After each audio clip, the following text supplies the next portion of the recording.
British উপনিবেশিক শাসন থেকে নতুন আরেক যুগে এসেছিলাম, কিন্তু অধিকার পাইনি।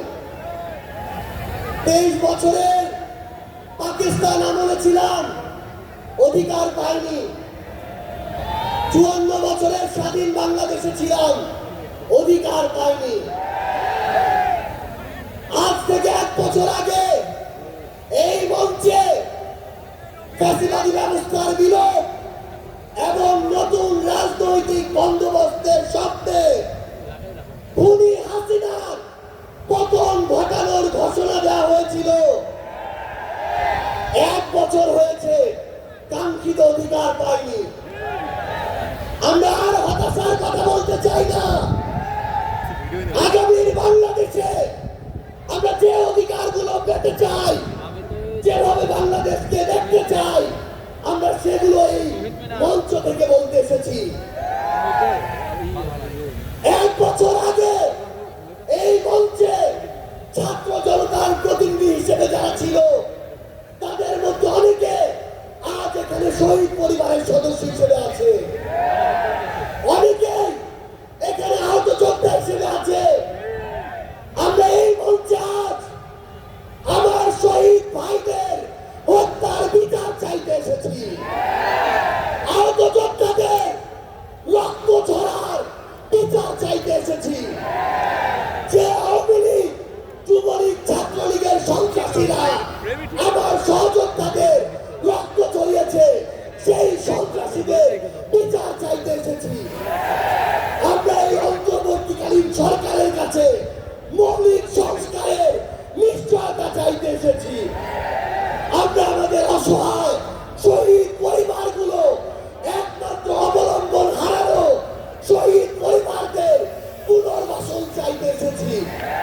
আমরা আমাদের আহত যোদ্ধাদের তাদের প্রয়োজনীয় চিকিৎসা নিশ্চিত করার অধিকার চাইতে এসেছি। আমরা আজকে এই মঞ্চে স্পষ্ট করে বলতে চাই, ওই 72-এ যে সংবিধান একটা দলের সংবিধান ছিল, যে সংবিধানের ড্রাফট আরেকটা দেশ থেকে পাস হয়ে এসেছে, সেই মুজিববাদী সংবিধান এই বাংলাদেশে আর আমরা থাকতে দিতে পারি না। আমরা আজকের এই মঞ্চে মুজিববাদী সংবিধান ভেঙে চুরে শেষ করে দিয়ে নতুন সংবিধান চাইতে এসেছি।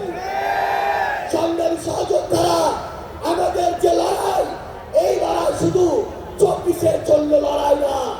ওই 2009 সালে বিডিআর পরিকল্পিত হত্যাকাণ্ডে যাদের হত্যা করা হয়েছে, তার পিছনের প্রত্যেক কুশলীদের সর্বোচ্চ শাস্তি চাওয়ার জন্য আজকে আমরা এই মঞ্চে এসে হাজির হয়েছি।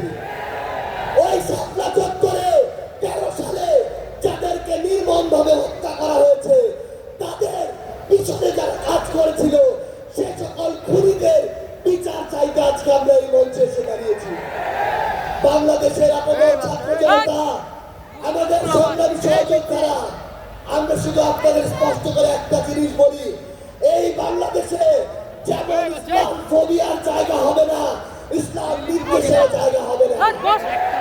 এই বাংলাদেশে আমরা যেমন কোন জঙ্গিকে দাঁড়াতে দিব না, তেমনি কোন জঙ্গি নাটকও করতে দিব না। এই বাংলাদেশে সিভিল সোসাইটি নামে কোন দালালকে আর ক্ষমতার চাটুকারিতা করে পার পেতে আমরা দিব না। ইনশাআল্লাহ আপনাদের সাথে আমাদের দেখা হবে সংগ্রামের রাজপথে অথবা বিজয়ে। ইনকিলাব জিন্দাবাদ, এনসিপি জিন্দাবাদ। ইউএফটি ফার্স্টের সাথে ট্রেড করুন যে কোনো জায়গা থেকে। ক্যাম্পাসে ক্লাসের ফাঁকে, ঢাকার জ্যামে বসে কিংবা ঘরে বসে, ট্রেডিং এখন হাতের মুঠোয়। তাই ট্রেড করুন যখন খুশি, যেখানে খুশি।